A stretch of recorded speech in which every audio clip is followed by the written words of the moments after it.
अति क्लोरीनीकरण क्रिया महामारी रोकने व वर्षा ऋतु में किया जाता है। ब्लीचिंग पाउडर द्वारा की गई जल शोधन क्रिया हाइपोक्लोरिनेशन कहलाता है। जियोलाइट का सूत्र 2SiOAl2O3Na2O होता है। पुराने बसे हुए अथवा अनियमित विकसित नगरों तथा बस्तियों के लिए जिनकी सड़कें किसी योजना के अनुसार नहीं बनाई गई हैं के लिए जल आपूर्ति हेतु जल सीरा प्रणाली अपनाई जाती है। साकिट तथा स्पाई गांठ जोड़ अधिकतर ढलवा लोहे के पाइपों को जोड़ने के लिए प्रयोग किया जाता है। Service pipe service main pipe से घरों तक पानी का कनेक्शन देने के लिए लगाया जाता है। सामान्यतः सीवेज के अधिकतम प्रवाह के समय सीवर का 1/3 से 2/3 भाग भर कर प्रवाहित होता है। संयुक्त प्रणाली में सीवर का वेग 0.75 मीटर पर सेकेंड होता है। सामान्यतः सीवरों के लिए अधिकतम यानी घर्षणहीन वेग 2.5 से 2.40 मीटर पर सेकेंड लिया जाता है। भारत में सीवरेज को बाहर ले जाने के लिए आंशिक संयुक्त प्रणाली अपनाई जाती है। नेक्स्ट पॉइंट,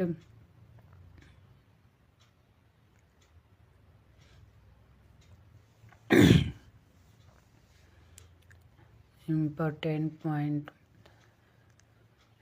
भूपृष्ठीय जल को पीने योग्य बनाने के लिए सही क्रम, पहले स्क्रीनिंग, फिर सेडिमेंटेशन, फिर फिल्ट्रेशन, फिर डिसइंफेक्शन अर्थात छानन, फिर अवसादन, फिर निस्यंदन, फिर विसंक्रमण क्रिया प्रोसेस है।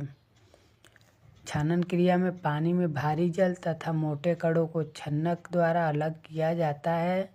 फिर अवसादन क्रिया किया जाता है। अवसादन क्रिया 5 से 6 घंटे तक पूर्ण कर लिया जाता है। नेक्स्ट पॉइंट, इम्पोर्टेंट पॉइंट, घरेलू सीवर का व्यास सामान्यतः 10 सेंटीमीटर लिया जाता है, जिनको 1/40 से 1/60 की अनुलंब ढाल दिया जाता है। पार्श्व सीवर घरेलू सीवर को गली में बिछाई गई नगर पालिका के स्ट्रेट सीवर तक ले जाती है। पार्श्व सीवर व घरेलू सीवर भवन स्वामी के व्यय पर डाली जाती है। पार्श्व सीवर का व्यास 15 सेंटीमीटर से कम नहीं होना चाहिए। ट्रंक या अंतरोधी सीवर नगर के सीमा पर बनाया जाता है तथा मुख्य सीवरों का निःसरण इसमें आकर गिरता है। मैनहोल समांतर सीधे 30 से 100 मीटर की दूरी पर बनाया जाता है।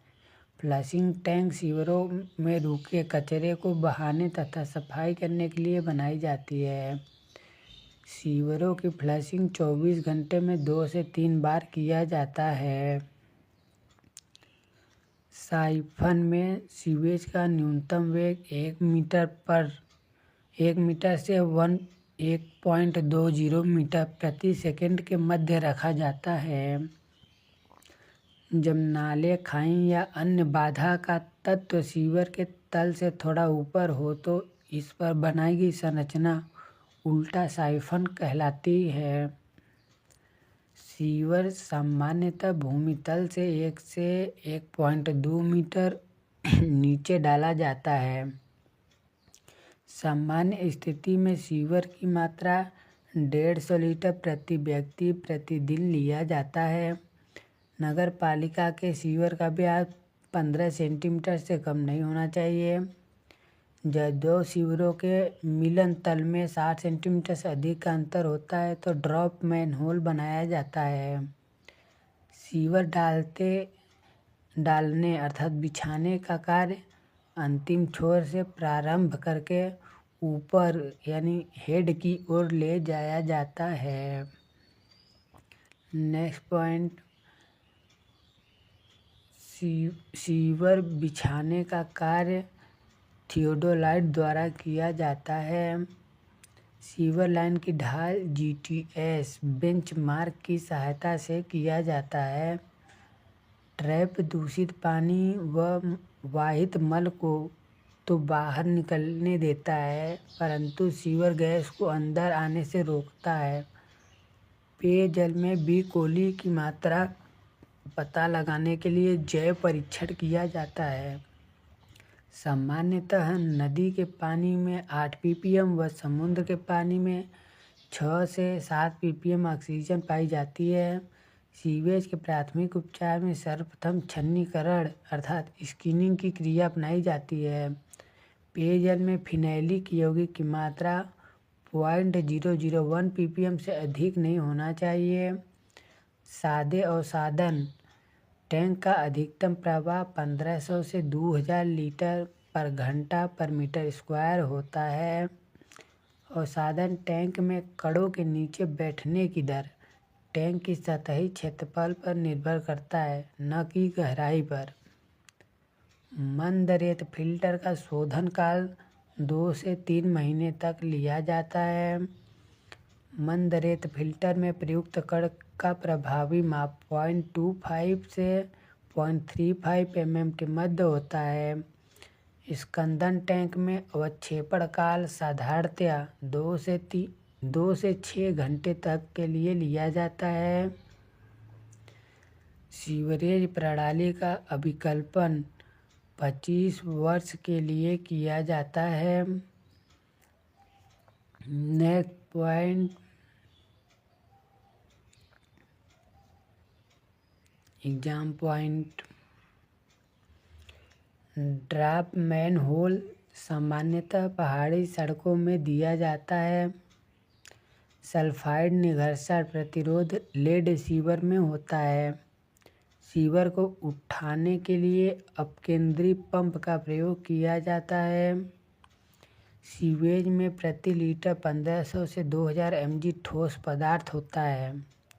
सीवेज का बीओडी 5 दिन तक लिया जाता है। सादा अवसादी टैंक का रोक काल 4 से 8 घंटा तक लिया जाता है।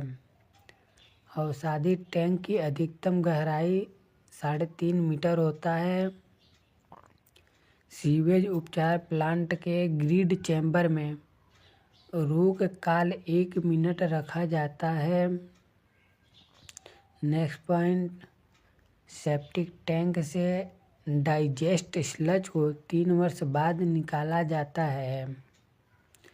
सीवेज उपचार के लिए फेरिक क्लोराइड स्कंदक प्रयोग नहीं किया जाता है।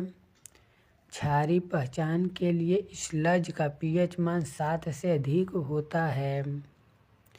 पूरे शहरी जल वितरण का 60% घरेलू उपयोग के लिए आता है। जलाशय का सरचार्ज भंडारण क्षेत्र उपयोगी जल के ऊपर होता है। जलाशय के पानी की भाप बनने की दर को कम करने के लिए एथिल अल्कोहल रसायनों का छिड़काव किया जाता है। बालू का विशिष्ट रोक काल सबसे कम होता है। मैनहोल में सामान्यतः ढलवा लोहा पाइप प्रयोग नहीं किया जाता है। जल वितरण के लिए संभाव्य रंग कोबाल्ट स्केल पर 10 ppm लिया जाता है। कैल्शियम बाइकार्बोनेट द्वारा कठोरता को पानी से उबालकर खत्म किया जा सकता है। अवसादन टैंक में प्रवाह की दर रोक काल से अधिक होती है। नॉन पैथोजेनिक जीवाणु से इन्फेक्शन हेपेटाइटिस रोग उत्पन्न होता है। खोदे गए कुएं का निःसरण 20 मीटर क्यूब पर सेकेंड होता है। ट्यूबवेल का उत्पादन या पराभव प्रायः 50 लीटर पर सेकेंड होता है।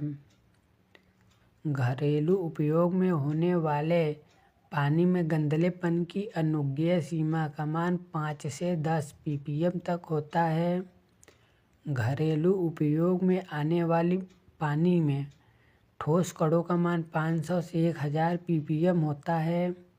अवसादी टैंक में प्रभावी वेग का मान 30 सेंटीमीटर पर मिनट होता है। पानी का रंग उड़ाने के लिए सर्वोत्तम स्कंदक फिटकरी पदार्थ है। पानी उपचार की दूसरी व्यवस्था तलछटीकरण है। मंद बालू के फिल्टर की परत की मोटाई 0.6 से 0.9 मीटर होनी चाहिए। नहर गुरुत्वाकर्षण वाहिनी में औसत वेग 0.5 से 0.9 मीटर पर सेकेंड है। पानी की स्थायी कठोरता चूना सोडा प्रक्रिया से दूर किया जाता है। फिनालिक यौगिक की पब्लिक वाटर में मात्रा 0.001 ppm होनी चाहिए। पानी को अम्लीय होने के लिए मुख्य प्रभावी गैस कार्बन डाइऑक्साइड होती है। पीने वाले पानी में फ्लोराइड की अधिकतम मात्रा 1.5 mg/लीटर होनी चाहिए। पानी का गंधलापन सिलिका स्केल पर मापा जाता है। आर्थोटोलोडीन परीक्षण अवशिष्ट क्लोरीन निर्धारण के लिए किया जाता है। शुद्ध प्राकृतिक जल में ऑक्सीजन की मात्रा 10 mg/लीटर होती है। पेयजल में अवशिष्ट क्लोरीन की मात्रा 0.05 से 0.5 ppm रखी जाती है। स्कंदन टैंक में रोक काल सामान्यतः 2 से 6 घंटे तक लिया जाता है। चूना रसायन सामान्यतः सीवेज की अवसादन गति को बढ़ाता है। ब्लीचिंग पाउडर में क्लोरीन की प्रतिशत मात्रा 30 से 35% तक पाई जाती है। जब पानी का रोगाणुनाशन ब्लीचिंग पाउडर द्वारा किया जाता है तो यह हाइपोक्लोरिनेशन कहलाता है। जल में ओजोन की उपस्थिति काला रंग को दर्शाता है।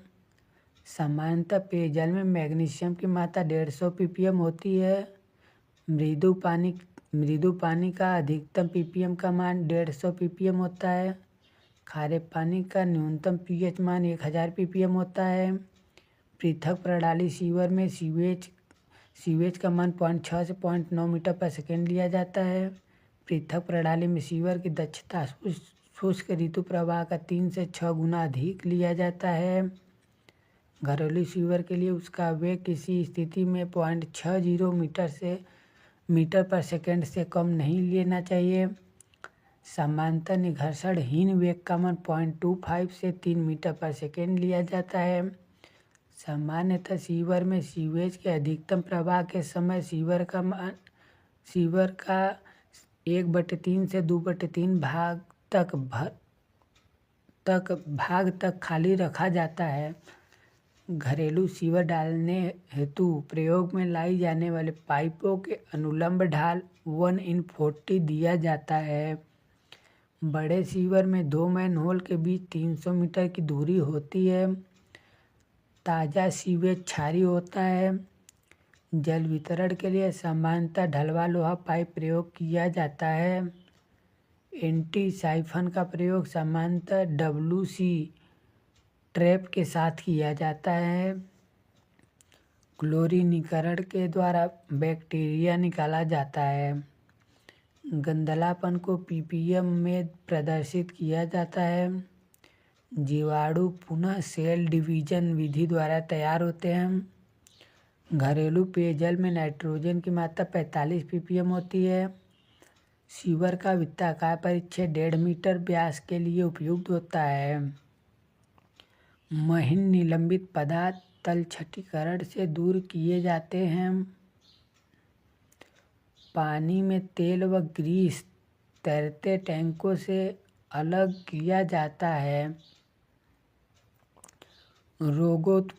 रोगोत्पादन जीवाणु को क्लोरीनीकरण के द्वारा मारा जा सकता है। मंद गति बालू फिल्टर का स्क्रीनिंग पीरियड 2 से 3 माह तक होता है। जब 2 सीवरों के मिलन तल में 60 सेंटीमीटर का अधिक का अंतर हो तो ड्रॉप मैनहोल बनाया जाता है। ग्रिड चैम्बर को सामान्यतः 12 दिन में साफ किया जाता है। भारतीय जल वितरण प्रणाली के अंतर्गत प्रत्येक आदमी के लिए प्रत्येक दिन 135 लीटर पानी की जरूरत होती है। कुचेलिंग चित्रानुसार P 1000 संख्या के लिए अग्नि मांग के लिए सूत्र 3182/P का उपयोग करते हैं। स्ट्रेनर टाइप ट्यूबवेल महीन बालू मिट्टी के लिए उपयोग होता है।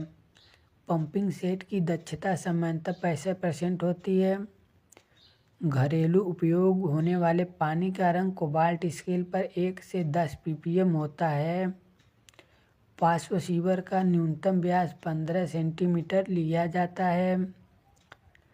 अधिक निःसरण के लिए आयताकार सीवर प्रयोग किया जाता है। सामान्यतः पानी की सप्लाई दोपहर के समय औसतन 2 गुना होता है। सामान्यतः 1.5 मीटर व्यास तक का सीवर मितव्ययी रहता है।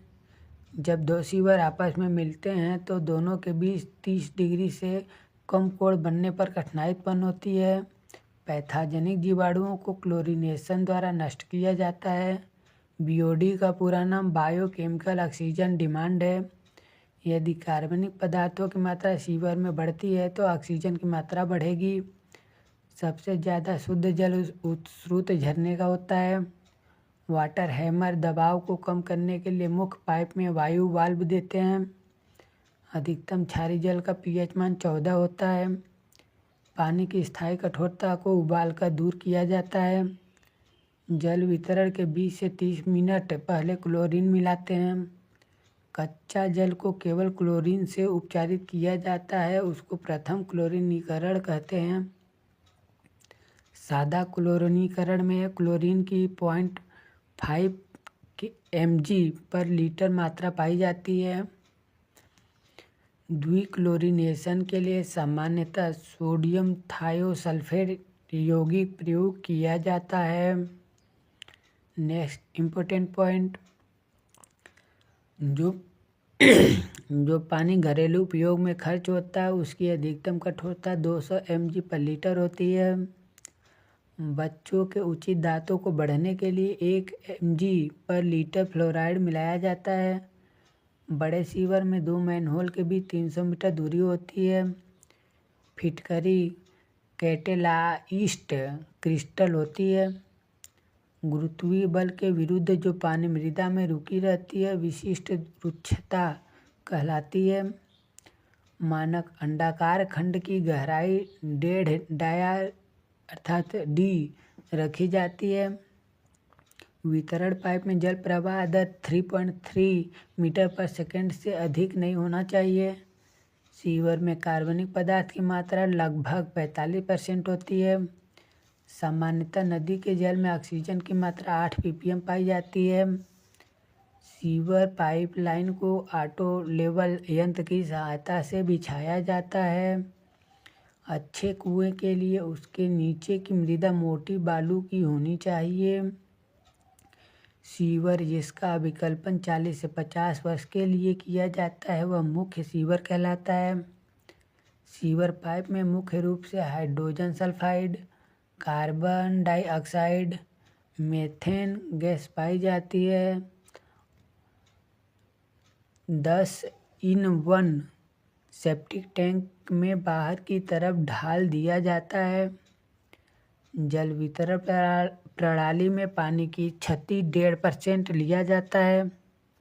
ढलवा लोहे के पाइप में सामान्यतः स्पाई गांठ जोड़, फ्लैंज जोड़, लचक जोड़ लगाया जाता है। तल छठीकरण के लिए प्रयोग में लाए जाने वाले टैंक का आकार आयताकार होता है।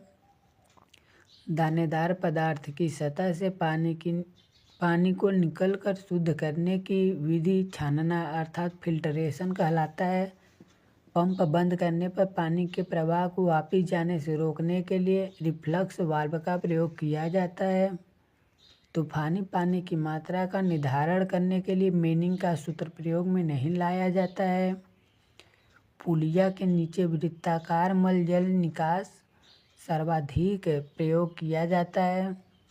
ढलवा लोहे के पाइप के लिए स्पाई गांठ और सॉकेट जोड़ प्रयोग किया जाता है। लोहा तथा मैग्नीज को पानी में से वायु मिश्रण के स्कंदक के द्वारा दूर किया जाता है। जल प्रदूषण अधिनियम भारतीय संसद द्वारा 1974 में पारित हुआ।